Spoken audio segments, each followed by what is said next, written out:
도정법에 나가도록 하겠습니다. 도정법에 대해서는 짧게 합니다. 많이 해도 점수 똑같고 길게 해도 똑같고 그래서 125페이지 보시게 되면 도정법 찾으셨죠? 이제 개발법은 전혀 기억나는 게 없으십니다.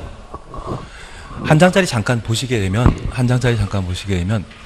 1단계 목적은 도시개발구역 지정하는 게 목적이고 그와 동시에 개발계획 수립하는 것이 1단계였습니다. 특별히 도시개발구역과 관련되어서는 도시개발구역으로 지정할 대상은 원칙, 주상공인 때 도시개발구역 지정할 수 있습니다. 그리고 녹간농자, 비개발 용도라고 하면 광역도시계획이나 도시군 기본계획에서 개발 용도로 결정한 때 도시개발구역으로 지정할 수 있고 광역도시계획과 도시군 기본계획이 수립되지 않았다라면 자연 녹지지역과 계획관리지역만 도시개발구역으로 지정할 수 있습니다. 그리고 도시개발구역을 지정할 때 주거적 상업지역은 10,000, 공업지역은 30,000, 자연녹지지역과 생산녹지지역은 10,000, 관농자의 경우는 30만 제곱미터 이상일 때 도시개발구역으로 지정할 수 있습니다. 한 장짜리 있지 않으십니까? 한 장짜리 그게 나와 있을 텐데 그러면 안 하는 게 더 편할 수 있긴 있는데 그래도 보는 게 나으십니다. 그리고 저 면적과 관련되어 예외로서 취, 개, 지, 균형, 취하면 개대지 균형은 면적 관계없이 도시개발구역으로 지정할 수 있다. 특히 쥐락지구는 관농자에 지정된 쥐락지구를 자연쥐락지구로 하고 원래 관농자는 30만 제곱미터 이상이지만 저 쥐락의 경우는 면적 관계없이 도시개발구역을 지정할 수 있는 겁니다. 그리고 두 번째 우리가 함께 봐주실 게 있습니다.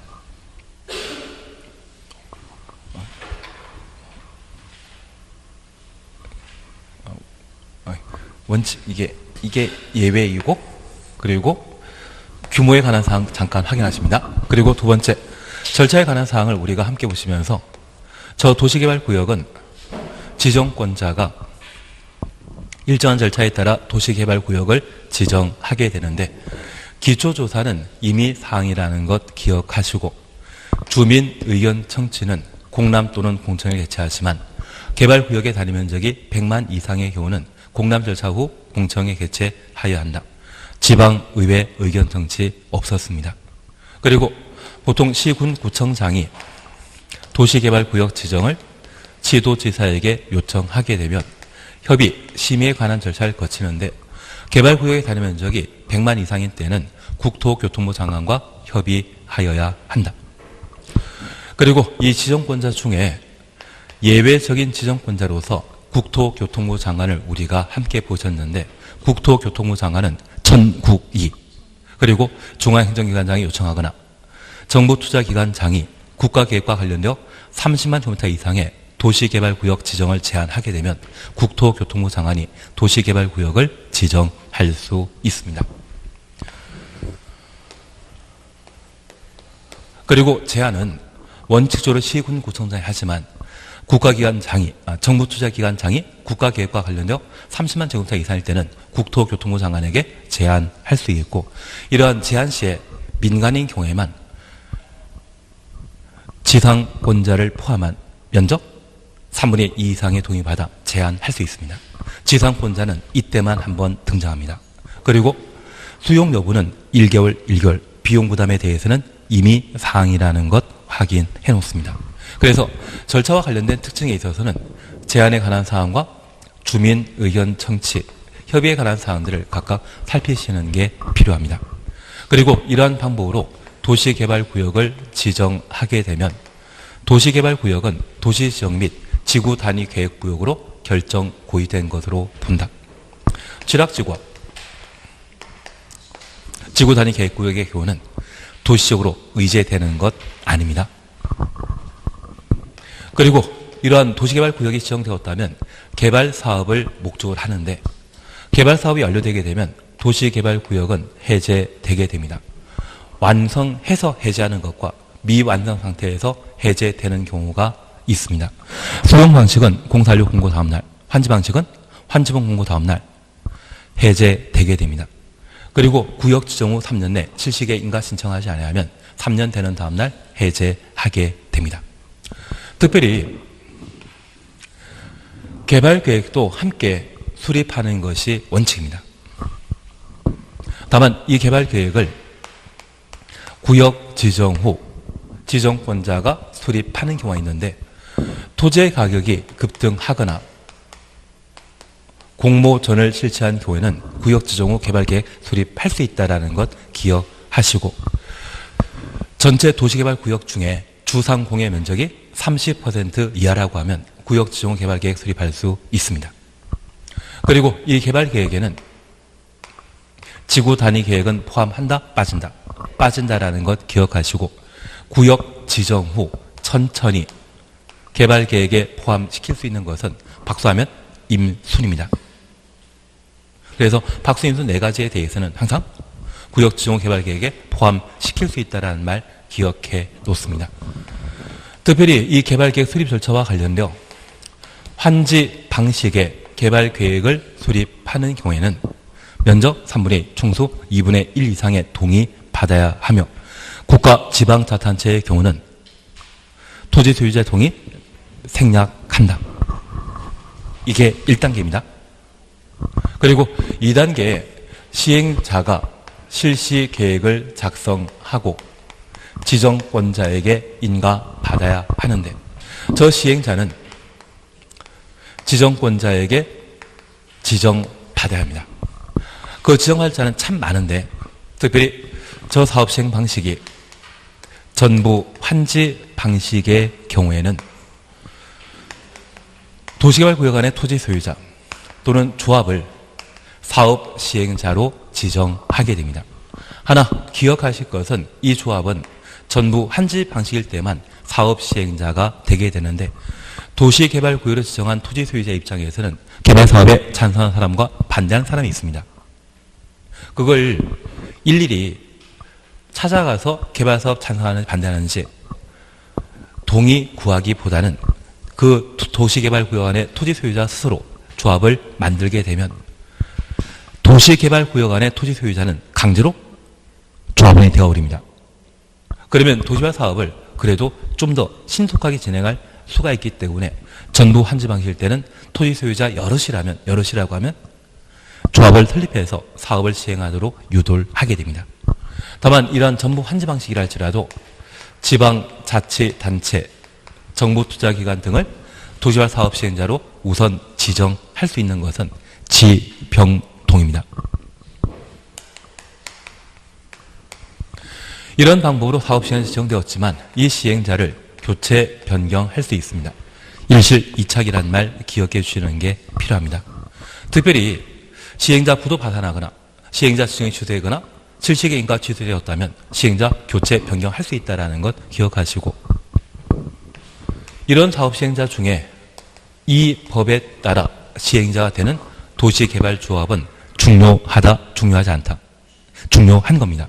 그래서 이 조합은 조합 설립 절차와 관련되어 도시개발구역이 지정된 이후에는 도시개발구역 안에 토지 소유자 7명 이상이 정관을 작성하고 도시개발구역 안에 토지 소유자 면적 3분의 2, 총수 2분의 1 이상의 동의받아 지정권자에게 조합 설립 인가 받음으로써 조합을 설립하게 됩니다. 인가받은 사항을 변경하고자 한다면 변경 인가 받아야 되는데 우리 딱 하나 기억나는 게 있습니다. 주된이라는 말로 시작하게 되면 그 다음 뭡니까?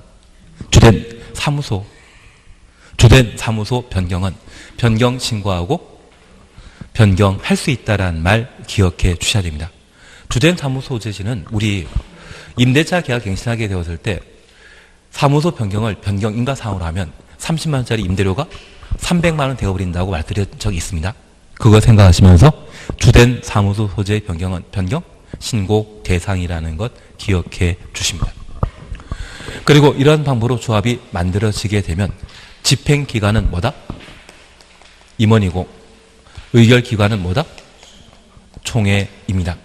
여기 임원과 관련되어 우리 첫 번째 기억하시는 게 임원 자격은 의결권 있는 조합원, 의결권 있는 도시개발구역 안의 토지 소유자만 임원 될 수 있다는 것 기억하시고 그들 토대로 조합장 1명과 이사 감사를 선임하도록 되어 있습니다. 다만 이러한 임원의 결격 사유와 관련되어 다양한 내용들을 다루셨는데 우리가 기억하는 것은 딱 하나입니다. 다른 법률에는 결격 사유 발생하면 바로 즉시 자격 상실하지만 개발법에서는 다음 날 자격 상실한다. 그리고 이 임원의 특징과 관련되어 우리가 두 가지 정리해 놓은 게 있습니다. 첫 번째는 겸직 제한이고 하나는 감사가 조합을 대표하는 경우가 있었습니다. 조합장이 자기를 위한 계약이나 소송 제기하는 때는 누가? 감사가 조직을 대표한다. 그리고 이 종에는 필수 기간이라는 것 기억하시는데 특별히 도시개발구역 안에 토지 소유자가 몇 명 이상? 50명 이상일 때는 무엇을? 대의원회를 둘 수 있고 총회 권한을 대의원회에서 대신 처리하게 되지만 대의원회에서 결정하지 못하고 오직 총회에서만 결정하는 것. 안정환, 게임화. 그래서 정화나 게임의 5가지에 대해서는 총회에서만 결정하고 대의원회에서 결정 못한다라는 것 기억해 놓습니다. 그리고 이 총회를 구성한 자는 토지 소유자인데 이 토지 소유자의 자격과 관련되어서는 도시개발구역 안에 토지 소유자는 무조건 조합은 될 수 있다는 것 기억해 놓습니다. 토지 소유는 전부 조합원입니다. 특별히 미성년자 할지라도 충분히 조합은 될 수 있다는 걸 다시 한번 확인해 주시고 만약 피성년 후기는 선고받으면 조합원은 다음날 자격 상실한다? 그런 거 없습니다. 다음날 자격 상실하는 것은 어디에만? 임원만. 그래서 이들은 전혀 관계없다라는 거 기억해 놓습니다. 그리고 이 조합원과 관련된 특이한 특징으로서 권리, 의무에 관한 내용으로 강제로 조합원 되었기 때문에 보유한 면적과 관계없이 동등한 의결권 행사한다라는 것 기억하시고 비용 부담과 관련되어서는 면적에 비례하는 게 당연할 겁니다. 그래서 이에 관한 사안들을 우리가 함께 정리하시면서 특히 경비 부담과 관련되어 체납한 자에 대해서는 시군구청장에게 위탁 징수하지 체납한 자에 대해 조합이 부가 징수한다. 이 말 나오면 틀립니다. 걔는 개인에게 삥 뜯을 수 있다 없다. 없다라는 것 기억해 주시는 게 필요합니다. 그리고 실시계획과 관련되어 우리가 약속하신 것은 지구단위 계획은 어디의 내용이다? 실시계획 내용이라는 것 확인해 놓습니다. 그리고 3단계 수용 방식입니다. 저 수용과 관련되어 우리가 기억하실 것은 도시개발구역의 땅이 수용 대상인데 저 수용하고자 한다면 실시계획 고시입니까? 세부 목록 고시입니까? 세부 목록 고시. 도시군 계획시설 사업에는 실시계획 고시한테 토지를 강제 수용할 수 있지만 개발법에서는 세부 목록 고시한테 토지를 강제 수용할 수 있다는 것 기억하시고 민간의 경우에는 면적 3분의 2 이상 소유하고 총수 2분의 1 이상의 동의받아 토지를 강제 수용할 수 있는 겁니다. 그리고 이런 수용 방식과 관련된 보상은 현금 보상하는 것이 원칙이지만 예외 토지 상환 채권이 있었습니다. 채권 발행 대상은 토지 소유자가 원하는 경우에만 매수 대금의 전부입니까? 일부입니까? 일부를 조성된 토지로 상환하는 토지 상환 채권을 발행할 수 있습니다. 이렇게 발행하고자 한다면 그냥 발행한다. 지정권자의 승인 받아야 된다. 지정권자 승인 받아야 하고 민간이 토지 상환 채권을 발행하고자 한다면 누구에게? 금융기관에 지급 보증받은 때 상환 채권 발행할 수 있다는 것 기억해 주셔야 됩니다. 그리고 이 상환 채권의 발행 방식은 상환이라는 말 들어가기 때문에 기명증권이라는 것 기억해 놓습니다. 이 법에 등장하게 되는 도시개발 채권의 경우에는 무기명증권이지만 상환이라는 말 쓰게 되면 항상 기명 방식으로 이 토지 상환 채권은 양도 가능하다 못한다. 가능합니다. 그래서 중개 알선 대상이 된다는 것을 꼭 기억하시고, 그리고 이 토지 상환 채권을 가진 자가 토지를 상환할 때는 어떤 방식으로? 수의계약 방식으로 상환받는다라는 것 정리해 주셔야 됩니다. 그리고 저 수용 방식으로 토지를 공급하게 되면 개발사업 다 완료되고 감정평가업자의 반경평가 이후 가격 결정해서 공급하면 됩니다. 토지평가협의회는 환지 방식에 순장하는 것이지 수용 방식에 나오는 거 아닙니다. 그리고 이 원칙적인 방법으로서 경쟁 입찰 방식으로 공급하는 것이 원칙이지만 예외 추첨, 수익에 가능합니다. 토지상환 채권은 예외 수익계약입니다. 우리 이거 기억나셔야 됩니다. 100평 이하의 단독택, 330원타 이하의 단독택 용지, 공공택지, 구민택 규모 이하의 주택건설 용지, 공장 4가지에 대해서는 추첨 방식으로 분양할 수 있다. 작년에 개정된 사항으로 구민택 규모 이하의 주택건설 용지를 임대택 건설 용지로 하게 되면 그때는 추첨 방법으로 분양하여야 한다입니다. 그게 작년에 개정되었기 때문에 대신 지문 구성하는 게 좀 만만치는 않습니다. 그리고 우리 약속하셨습니다. 공장 등은 추첨 방식이라는 것 기억해 주셔야 됩니다. 추첨과 수의계약 제외한 나머지는 경쟁 입찰이라는 것 기억해 놓습니다. 그런데 이러한 공급에 대한 예외가 존재했습니다. 그리고 하나 더 기억하실 것. 이 원칙에 따라 조성 토지를 공급하게 되면 공급 계획은 지정권자에게 승인받아야 된다, 제출한다. 제출만 한다라는 것 기억해 주십니다. 그리고 예외에 관한 사항을 우리가 함께 공부하시면서 저 예외는 첫 번째 공부하셨던 것이 선수금입니다. 지정권자의 승인받아야 된다. 그 정도면 충분합니다. 그리고 원형지 기억나셔야 됩니다. 여기 원형지와 관련되어서는 원형지 공급 대상은 전체 도시개발구역의 얼마? 3분의 1까지만. 토지 상환 채권을 발행할 수 있는 규모는 2분의 1까지만. 조성 토지의 면적 2분의 1까지만 토지 상환 채권을 발행할 수 있고 원형지는 얼마? 3분의 1. 그리고 이를 공급받는 자는 국가를 포함한 공모전으로 선정된 자, 그리고 학교나 공장 용지 공급받고자 하는 자가 공급 대상이라는 것 기억하시고 공급 절차와 관련되어 원칙 수의 계약이지만 학교 만드는 때는 경쟁 입찰이라는 것 기억해 주셔야 됩니다. 그리고 이렇게 공급하게 되면 공급 가격은 시가입니까? 협의해서 결정하는 겁니까? 협의해서 결정한다라는 것 기억해 주시고 이것은 여러 가지 문제가 많기 때문에 매각 제한이 적용되게 됩니다. 몇 년 동안 팔 수 없다? 10년간 매각할 수 없는데 국가, 지방, 자탄체의 경우는 매각 제한에 대한 예외 인정한다라는 것 기억해 놓습니다. 그러면 수용 방식 할 거 다 하셨거든요. 이것만 잘 챙기시면 됩니다. 그리고 환지 방식과 관련되어 이 환지 방식에 있어서는 종전 토지를 대신한 땅을 뭐라 한다? 환지라 표현하게 됩니다. 그러면 환지하기 위한 환지 계획을 필요로 하는데 저 환지 계획은 누구에게 인가받아야 된다? 시군구청장. 그러면 이 환지 계획 인가를 뺀 나머지는 다 관할관청이 지정권자라고 처리하시는 겁니다. 그리고 이러한 환지 계획에 있어서 꼭 기억할 게 있습니다. 환지 명세의 경우는 필지만 조사하면 됩니다.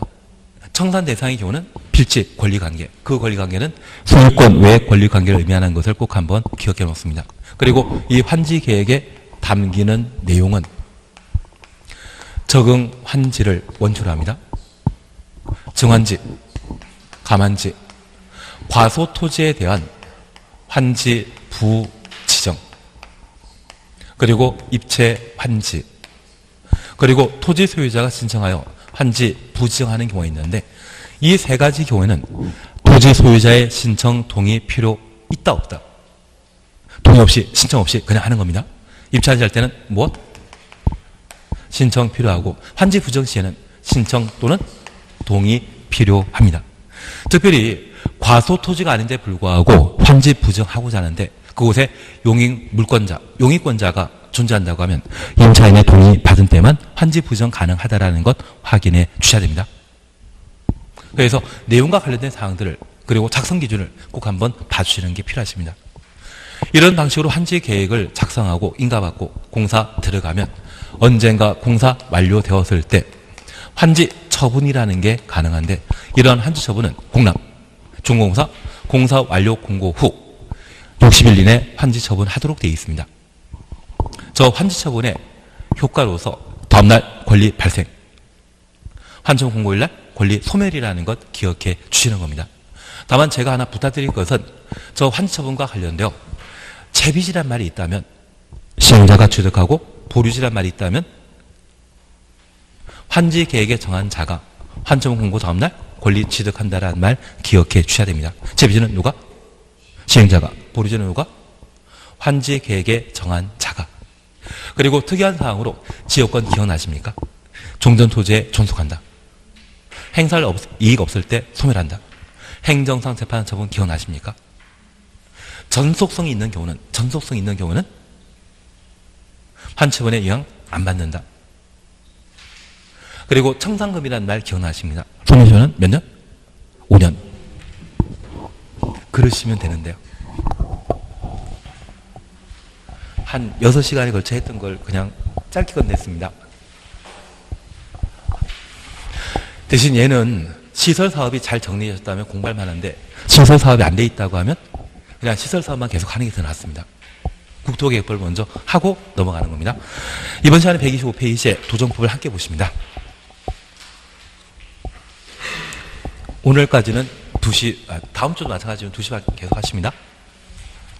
이제 몇 주 안 남지 않았습니까? 125페이지 보시게 되면 용어 정을 찾았습니다. 1. 정비사업하는 곳이 정비구역입니다. 그리고 2. 정비사업 사실였죠. 별표 하나만 해놓습니다.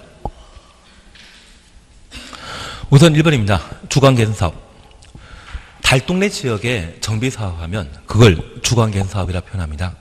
도시 저소수민이 집단적으로 거주하는 지역으로서 정비 기반 시설이 극히 열악하고 정비 기반 시설 극히 열악 가로 해놓습니다. 노후 불량 건축이 과도하게 밀집한 지역에 주거환경 개선하거나 단독택 다세주택이 밀집한 지역에서 정비 기반 시설과 공동이용시설 확충, 정비 기반 시설부터 확충까지 가로 해놓습니다. 주거환경을 보전 정비 개량하게 하는 사업을 주거환경 개선 사업이라 하고 2번 재개발 사업 찾으셨죠. 정비 기반시설이 열악하고 열악 동그래 놓습니다. 노후 불량 건축이 밀집한 지역에 주거환경 개선하거나 상업적, 공업적 가로 해놓습니다. 도시기능 회복 및 상권 활성화 등을 위해 도시환경 동그래 놓습니다. 개선하기 위한 사업을 말합니다. 그리고 재건축 사업입니다. 정비 기반시설은 양호 하나, 양호 동그라미. 노후 불량 건축에 해당되는 공동택 동그라미. 밀집한 지역의 주거 환경 개선하는 사업을 재건축 사업이라 표현하게 됩니다. 얘를 알아야만, 얘가 이해돼야만 도정법을 정리할 수 있습니다. 네, 제가 98년부터 강의했거든요. 이 도정법을 한때 기본서하고 특강하고 해서 10번을 한 10년 가까이 해본 적이 있습니다. 그리고 다들 맞추는 게 하나 아니면 두 문제더라고요. 그리고 찍으라고 하니까 하나 두 문제 맞추시더라고요. 그래서 찍는 거나 공부하는 거나 별반 차이 없는 게 도정법이어가지고 그냥 지금 이 시간은 올림픽 정신만 가져주시면 됩니다. 올림픽 정신만. 한번 들어봤다라는 것만 해주시면 됩니다.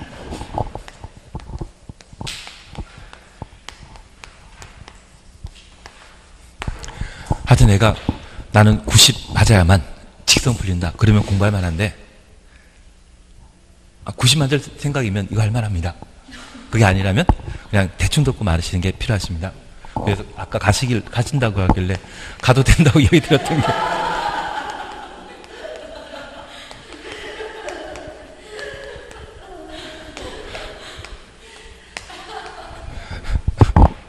예, 우선 세 가지 사업을 잠깐 비교해 주십니다. 여기 세 가지 사업과 관련되어 첫 번째 이해하실 것이 있습니다. 정비 기반설이라는 말이 있습니다. 여기 기반설은 도시 생활에 필요한 인프라를 기반시설이라 표현하는데, 우리 세종시의 기반설은 8년 전에 만들어졌지만, 8년도 안 돼 만들어졌지만, 서울 강남 같은 경우는 1970년대 택지개발 사업하면서 도로 등의 기반설이 만들어졌습니다. 그러면 한 3, 40년 전에 조성된 기반시설이 충분한 곳이 있고 아주 부족한 곳이 있을 겁니다. 그래서 예전에는 왕복 2차선 도로에 1층짜리 단독대역이 절비하던 동네였는데, 저 1층짜리 건물이 없어지고 빌라가 만들어지거나 10층짜리 상가가 만들어져 있다면 3, 40년에 조성한 기반설은 이런 동네는 충분하다, 부족하다, 부족합니다. 그것을 정비 기반설이라 하고, 이 정비 기반설이 극히 열악한 동네가 있다면 주거개선 사업 대상이며, 열악한 곳이 있다면 재개발 사업 대상이고, 양호한 곳이 있다면 재건축 사업의 대상이 되게 됩니다. 특별히 이 주거개선 사업은 달동네 지역이 이루어지고 있는데, 우리 예전에 보셨던 서울의 달이 있지 않습니까? 그 서울의 달은 주거개선 사업을 시행했던 그 대표 장소입니다. 이러한 곳에는 무허가 건물이 존재하는데, 무허가 건물에는 공법 개념상 세대당 전기 수도 시설을 연결해 주지 않습니다. 건축 허가받은 때만 전기 수도가 연결됩니다. 그러면 저 달동네의 경우는 수돗물이 집집마다 나오지 않기 때문에 아랫 동네에서 물지게 길어 올라가는 경우가 있었는데, 그런 동네에 있다면 정비 기반설은 충분하다? 아주 열악하다. 아주 열악하다. 예. 그게 어디다? 주거개선 사업입니다. 대신 있긴 있지만 좀 부족한 곳이 있다고 하면 그때는 재개발 사업 대상이고, 충분한 곳이 있다면 재건축 대상이 되게 됩니다. 그래서 우리가 하나 기억하실 것은 정비 기반설 차이에 따라 얘를 구분하는 게 낫습니다. 그리고 이왕 들은 것 잠깐 더 들으시죠. 기왕 들은 거 약간 듣고 가시죠. 기본적인 몇 개는 체크하고 하는 게 낫습니다. 그래도 제가 모의고사 내면 그 파트만 낼 테니까 그것만이라도 해놓으시면, 작년에 제가 8군데 찍었는데, 그래 도정법 한 4군데는 그대로 시험에 나왔거든요. 그냥 기왕 들었던 것 약간만 듣고 쉬는 시간에 하면 됩니다. 그러면 우리가 잠깐 이해하실 것이 있습니다. 만약 이 주거개선 사업과 재개발 사업을 시행하게 되면 부족한 정비 기반시설을 설치하게 되는데, 이 정비 기반시설은 원래 나라에서 만들어 주셔야 되거든요. 그런데 이 동네에 사람들이 직접 재개발 사업을 통해 아파트 분양하고 개발 이익이 발생하면 그 돈으로 도로, 학교 등을 만들어 줍니다. 나라에서 할 일을 주민들이 하면, 내가 세종시장 입장이어서는 이 재개발 사업하는 사람이 예뻐 보이겠습니까? 미워 보이겠습니까? 예뻐 보입니다. 그래서 이러한 사업은 공익사업의 성격을 가지게 됩니다. 반면 재건축 사업은 사익사업입니다. 하나 이해하실 것이 있는데, 서울 같은 경우에는 가락시장 바로 앞에 예전에 가락시형 아파트 있었거든요. 그 가락시형 아파트가 지금 재건축 사업을 하여 헬리오시티로 바뀌었습니다.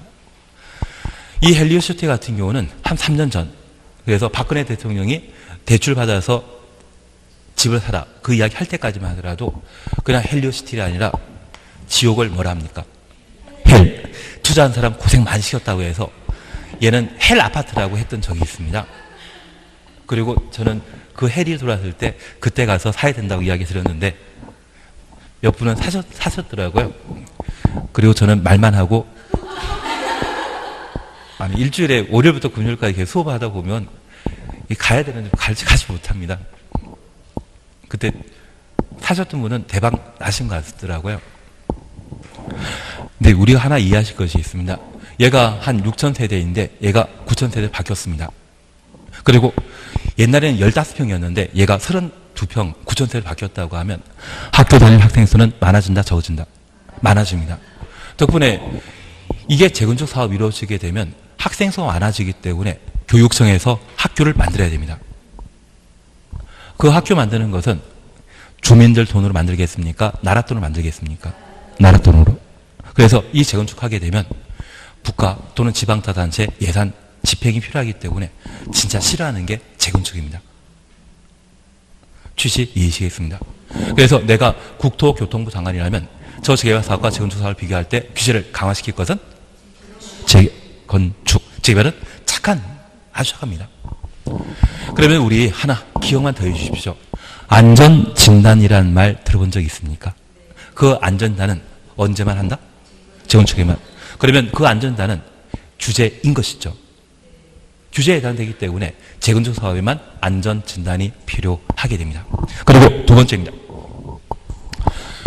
우리가 잠깐 이해하실 것이 있습니다. 이 재개발 사업은 공익사업에 해당되는 것으로서 개발 이익을 새로운 기반서를 확충하는 데 써야 됩니다. 그런데 이번에 주민들 수가 1000세대 정도이고 이번에 1100세대로 재개발하게 되는데 이 100세대를 분양해서 얻어지는 이익으로 공사비용 충당하기도 참 빠듯한 경우가 있습니다. 그런데 도로 넓히고 뭔가 만들려고 하면 이 재개발 사업을 주민의 추가 부담금이 발생한다 해서 무산되는 경우가 있거든요. 그러면 이 재개발 사업은 노후 불량 건축만이 문제가 아니라 뭐도 문제가 된다? 정비 기반설. 그러면 이 재개발 사업이 무산되게 된다고 하면 그 동네 주민에게는 도로, 주차장 없는 곳에서 생활하게 한다? 뭐 새로 만들어줘야 된다. 새로 만들어주지 않는다고 하면 표가 안 나옵니다. 그래서 이 재개발 사업이 무산되었을 때 정비 기반 시설과 공동 이용 시설을 나라에서 직접 만들어주는 정비 사업을 진행할 수 있는데 그것을 주거환경 개선 사업이라 합니다. 나중에 우리 세종시에 계시다 보면 한 다리 건너 훌륭한 공무원을 만날 때가 있습니다. 특히 대전이건 또는 진짜 집값 안 빠지는 곳은 서울입니다. 특히 서울은 지하철 2호선과 그리고 역세권이라 불리는 곳이 있거든요. 그 역세권의 주변 집값이나 부동산 가격은 절대 안 빠질 겁니다. 일본과 똑같기 때문에. 대신 지방 같은 경우는 상황 변화에 따라 좀 여러 가지 문제가 있습니다. 지금까지 전국에 미분양 아파트가 한 5만 세대이거든요. 아마 집값 지금보다 더 빠져야 됩니다. 대출 규제 계속 유지된다면 빠지게 될 겁니다. 대신 서울은 안 빠질 겁니다. 그런데 이 역세권 주변에 서울의 역세권 주변에 이것하는 동네를 알게 되면 꼭 저한테 연락 주십시오. 제가 벌써 6년째 이야기하고 있는데 전화 오는 분들 한 분도 안 계시더라고요. 그러면 왕복 2차선 도로가 있고 아무것도 없는 동네였는데 나라에서 왕복 4차선 도로 만들고 주차장 만들어주며 놀이터 만들어주면 그러면 이 주차장이나 도로 확장해 주는 것이 뭐다? 정비기반설 확충. 그리고 놀이터 만들어주는 것이 있다면 공동이용설 확충이거든요. 가끔 어린이집이나 유치원까지 만들어주는 경우가 있습니다. 그러면 나는 내 돈 한 푼 들이지 않고 이렇게 도로가 만들어지고 뭔가 시설 만들어졌다고 하면 집값 올라간다 떨어진다? 올라가는 동네입니다. 이걸 저한테 알려주시면 제가 대출 받아서라도 무조건 투자하도록 하겠습니다. 세종시에 살면 꼭 한 달에 걸쳐 공무원 잘 친하게 지내셔야 됩니다. 가끔 좋은 정보 가르쳐주는 분이 계십니다. 저 사업하는 곳이 있다면 그것을 어디다? 주거환경 개선 사업입니다. 그리고 우리 도시지역은 주거지역에 상업지역, 공업지역이 있는데 이 상업지역, 공업지역도 정비사업의 대상이 됩니다. 그 상업지역, 공업지역에 정비사업하게 되면 걔를 재개발 사업이라 합니다. 제가 하나 항상 4년 전부터 이야기 드리는 게 있는데 영등포에 돈 들고 가셔야 됩니다. 나중에 알면. 서울에는 강남 쪽에 영동지구라 해서 영동지구가 70년대 개발되었는데 이 영동지구 한켠에는 영동시장이라는 시장 거리 있거든요. 백종원이라는 분이 이곳에 백종원 골목을 만들었는데 재건 장사 잘 된다 해서 이 영동구 시장이 임대료가 지나치게 올라버렸거든요. 그래서 백종원이 다 철수한 곳이 있습니다. 그런데 이 영동지구라고 하는 게 영동지구라는 게 왜 이런 명칭을 가진지 아십니까? 1960년대까지만 하더라도 서울 한강 남쪽의 중심지는 영등포였습니다. 그 영등포의 동쪽에 있는 땅을 개발한다 해서 영동지구입니다. 그러면 1960년대 영등포 일대가 서울의 중심권이었다고 하면, 남부 중심권이었다면 지금 한 60년 가까이 지났거든요. 시설 좋겠습니까? 낙후되어 있겠습니까? 낙후되어 있습니다. 그런 것을 대상으로 정비 사업하는 것이 뭐다? 재개발 사업. 그래서 박원순 시장이 하는 이야기가 여의도와 용산을 묶어서 개발하겠다고 하는데 그 속내에는 저 영등포까지 개발 여파가 미치게 됩니다. 지금도 일부 영등포 시장에 대해서는 재개발 사업과 관련된 조직이 만들어지고 뭐 하는 게 있는데 그 주변일 때도 대규모 개발 사업이 가능할 겁니다. 아니, 난 돈 없더라. 나중에 하시면, 업을 하시게 되면 어디에 투자하면 돈 많이 버냐 그런 이야기 하면 왜? 그럴 때. 진짜 돈 있는 사람들은 아닙니다. 저런 걸 좀 알아놓고 계시는 게 필요하십니다. 그리고 우리는 좋은 동네 하나 알고 있지 않습니까? 용인, 처인구, 원산면도 알고 있지 않으십니까? 삼성 공장에 만들어진 평택보다는 좀 못하겠지만 그에 준하는 것까지는 개발 여지가 좀 있거든요. 대신 이쪽은 도시개발 사업이고 이쪽은 도시개발 사업이고 이쪽은 영등포 쪽은 정비사업. 앞서 개발법을 공부하셨고 이제는 뭐 공부하는 중이십니까? 정비법 공부하는 친구죠. 예, 그래서 이런 부분들을 꼭 기억해 주시는 게 필요합니다. 노후 불량 건축물 체크십니다. 한 장 넘기시면 4번, 5번 묶어 놓습니다. 4번, 5번 묶어 놓을 것. 정비 기반 시설은 우리 생활에 꼭 필요한 필수 시설을 정비 기반 시설이라 하고 공동 이용 시설은 주민의 생활 복리를 향상시킬 수 있는 시설을 말하고 있습니다. 그래서 아파트 단지에 부대 시설이란 말과 복리 시설이란 말 기억나십니까? 그래서 정비 기반 시설은 부대 시설의 성격을 가지는 것이고 공동 이용 시설은 복리 시설의 성격을 가지고 있습니다. 하나 질문이 있습니다. 주차장이라고 하면 정비 기반 시설이다, 공동 이용 시설이다. 정비 기반 시설. 놀이터라고 하면 정비 기반 시설이다, 공동 이용 시설이다. 공동 이용 시설. 그리고 우리 이것 하나만 기억해 놓습니다. 공동으로 시작하게 되면 공동 이용 시설입니다. 공동 수도, 공동 화장실, 공동 작업장 다 공동 이용 시설입니다. 그런데 공동 구로 끝나면 얘는 정비 기반 시설입니다. 공동구란 말 기억나시죠? 통신, 수도 등의 지하 매설물을 공동으로 수용하기 위한 기반시설을 공동구라 표현하는데 얘는 뭐다? 정비 기반시설. 대신 공동수도, 공동화장실, 공동이용시설입니다. 하나 이해하실 것은 달동네 같은 경우에 달동네 같은 경우에는 무허 건물이 많기 때문에 수도가 연결되지 않거든요. 그래서 아래 동네까지 내려가서 물을 길러 왔는데 선거 몇 번 하다 보면 국회의원께서 이곳에 수건 사업을 해결해 주겠다고 공동 수도를 만드는 경우가 있습니다. 그러면 동네 밑에까지 내려갈 필요 없거든요. 물을 편리하게 길러 올 수 있는 상황이라고 하면 얘는 생활에 도움되지 않습니까? 걔는 뭐다? 공동 이용시설. 하나 질문이 있습니다. 공동이란 말 빼버리고 그냥 수도란 말 쓰게 되면 상하수도란 말 쓰게 되면 얘는 공동이용시설이다, 정비기반시설이다. 정비기반시설. 공동이란 말 들어갔을 때는 공동이용시설이지만 그냥 수도란 말 쓰게 된다고 하면 그때는 정비기반시설이 되게 됩니다. 그리고 6번 대지 지키시고 7번 지키시고 9번 토지 등의 소유자. 글자 크기가 달라 보이지 않습니까? 올해 나올 겁니다. 올해 나올 겁니다. 9번 무조건 보셔야 됩니다. 우선 주거개선 사업이나 재개발 사업의 경우는 정비 후에 위치한 토지 또는 건축의 소유자 또는 지상권자를 말한다. 토지 또는 건축의 소유자, 지상권자 가로 해놓으시고 지상권자 줄여놓습니다. 그리고 재건축 사업의 경우는 정비구역에 위치한 건축물 및 부속 토지의 소유자. 그러면 우리 이것 잠깐 이해해 놓습니다.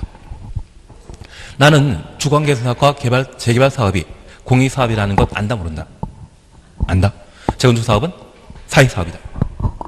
그러면 이 공익 사업은 그 공익이 많은 사람들이 함께 공유해야 됩니다. 그래서 토지 또는 건축물의 소유자 또는 지상권자를 토지 등의 소유자로 정해 놓게 되면 땅만 가지고 있는 자도 건물만 소유한 자도 토지에 대한 지상권을 가진 자도 심지어 건축물과 부속 토지를 동시에 소유한 자도 토지 등의 소유자 범위에 포함됩니다. 그래서 주관계수 사업과 재개발 사업의 이해관계인은 몇 명? 4명. 토지만 가지고 있거나 건물만 가지고 있거나 토지의 지상권 가지고 있거나 건물과 토지를 동시에 가지고 있는 자, 이 4명이 이해관계인이 되게 됩니다. 반면에 재건축 사업 잠깐 살펴보시게 되면 건축물 및 부속 토지의 소유자만, 저 4명 중에 누구만? 이 사람만 재건축 사업의 이해관계인이 되게 됩니다. 그러면 우리 잠깐 이해하실 것이 있습니다. 하긴 이해하라 해도 잘 안 하시더라고요. 그러면 잠깐만 이렇게 봐주십니다.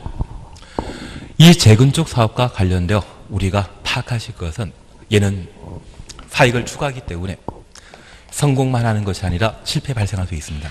저 실패하면 그 실패의 모든 책임은 주민들이 부담하게 됩니다. 그래서 조합장이 횡령죄를 저지르고 조합재산을 빼돌리게 되면 사업이 실패했을 때 재건축해서 공급되는 아파트에 압류가 걸리는 경우가 있습니다. 반면에 공익사업에 해당되는 재개발 사업이라고 하면 이게 실패하게 되면 실패가 없습니다. 얘는 아예 애초부터 추가 부담금을 부담해서 그리고 그 비용을 넘게 된다고 하면 과도한 기반설이 만들어졌다 해서 나라에서 어느 정도 보조하는 그런 제도가 있거든요. 그래서 이 재개발 사업은 공익사업이기 때문에 실패라는 게 없는데 얘는 실패하면 제가 알고 있는 서울 남현동의 재건축 아파트 단지에서는 분명 재건축한다 치고 집을 다 내놨는데 나중에 한 푼도 못 받고 분양받은 아파트에서 쫓겨나는 경우도 있었습니다. 이 재건축은 돈 벌기 위해 하는 것이기 때문에 실패 가능하거든요. 그 실패를 견딜 수 있는 자, 이런 4명들 중에 가장 여유로운 사람은 누구만? 실패라는 부담을 안 들 수 있는 사람, 건물, 토지를 동시에 가지고 있는 자만 재건축 사업의 이해관계인입니다. 우리 집합건물법 공부하셨습니까? 건물만 가지고 토지에 대한 소유권 없는 자에 대해서는 무엇 대상이다? 그게 토지 사용권 없이 구분 소유권만 있는 자에 대해서는 집합건물법상 재건축 결정했을 때 매도 청구 대상으로 공부하지 않으셨습니까? 집합건물의 소유 및 관리에 관한 법률 공부. 알겠습니다. 나중에 집합건물법 보시게 되면 대지 사용권 없이 구분 소유권만 가지고 있는 자는 매도 청구 대상이거든요. 그 매도 청구 대상의 경우는 사전 협의 기간으로 몇 개월? 공법에서는 3개월이고 민법에서는 2개월. 그때 매수가 아니라 매도 청구.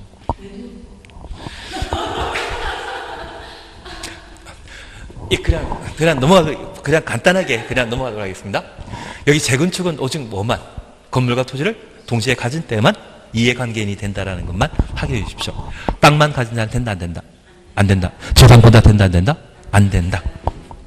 예, 그러면 여기에서 문제 하나 나오거든요. 한 장 넘기십니다.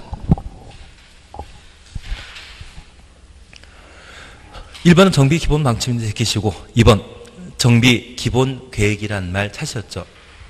그래서 1번, 2번, 3번이 있는데 앞에다가 별표 3개 놓습니다.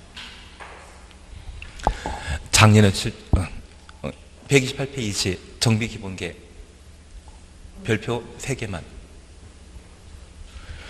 제가 앞으로 기본 계획 열심히 내도록 하겠습니다.